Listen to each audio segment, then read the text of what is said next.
What's good, sports gamers? Do you panic when you drive in the paint and end up throwing up junk? Or get blocked so much the computer gotta be cheating?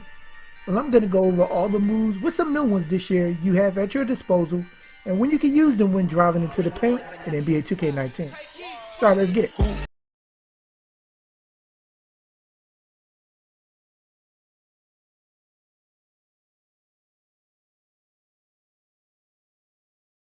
To start is a normal layup. It's a basic 1-2 step then up. And to do it while driving, let go of sprint and hold the right stick up. The goal is to not get impeded by a defender when you attempt it, which as a result creates a contact layup. And then you're relying on his badge and the defender's badge and all that good stuff. So it's always best to use the normal layup when you have a clear lane to the basket, the defender isn't engaged with you, and the player obviously isn't a threat to dunk. Like I mentioned, if you attempt a normal layup with a defender on your hip, you will always guarantee trigger a contact layup. And then it's out of your hands whether you make it. And you want to avoid a normal layup when the big is set in the paint waiting for you, as that's the easiest way to get your shot blocked into the fifth row. Next is the Euro step. And to Euro, you move the right stick to the off-ball hand side while driving, and your player will do a quick 1-2 step laterally. Now this is best to pull out when you have a defender in front of you like the waiting center I went over who will block normal layups all day. Now when it's just you and him, the Euro's purpose is to dominate in situations like this to sidestep the well-positioned defender and give you a better chance to get a bucket. Next is the Cradle layup, aka LeBron's go-to move. And to do so, you hold the right stick to the side the ball is currently on. So you can see how they set the controls. You move the right stick in the direction you want to go. The Euro goes to the other side, so you aim the right stick towards your off-ball hand. And the Cradle keeps it on the ball side, so you're aiming to the side the ball is on. You pull this off once you beat the defender and have a clear lane, or they are right on you. Guys like LeBron who can play through contact or have the necessary badges are basically unstoppable using this. It's a good move versus humans and computer if, like I said, you have the player who can finish through contact at a high rate. And sometimes the animation will push the defender under the hoop, giving your team a chance at an offensive rebound. Also find it effective on a fast break to prevent a defender I see chasing me trying to block my shot. A lot of the time it messes up their timing.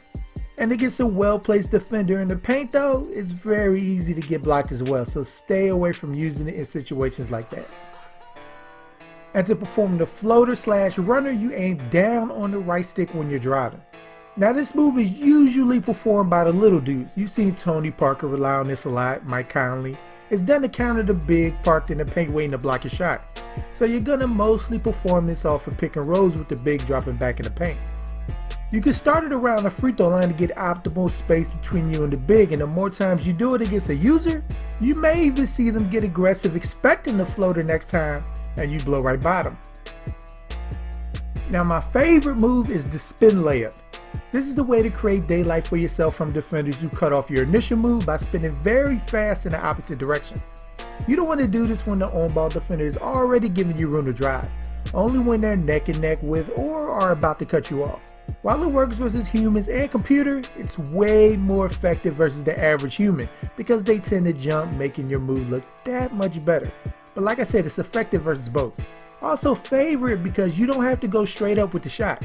By letting go of X or square, the ball handler will fake it until you feel it's safe. Now for a reverse layup driving baseline, you aim the right stick behind you. So if you're driving right, aim right, and if you're driving left, aim left. The reverse is equally effective against the user and computer as well, so this should be a staple in your arsenal if you're driving baseline. The rim acts as a defender almost, so trailing defenders will never block it. The only thing you have to worry about is doing a reverse layup when the defender is already on the other side of the rim and you end up getting it blocked. Now for the dunks, they're pretty simple. A two-hander you perform by holding up on the right stick and holding RT on Xbox and R2 on PS4.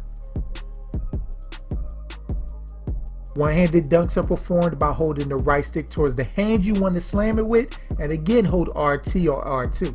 This obviously is a way to protect the ball against defenders coming from the left or right of you as you drive. And to bust out the dunk contest-esque dunks are done by holding right stick down and holding RT or R2.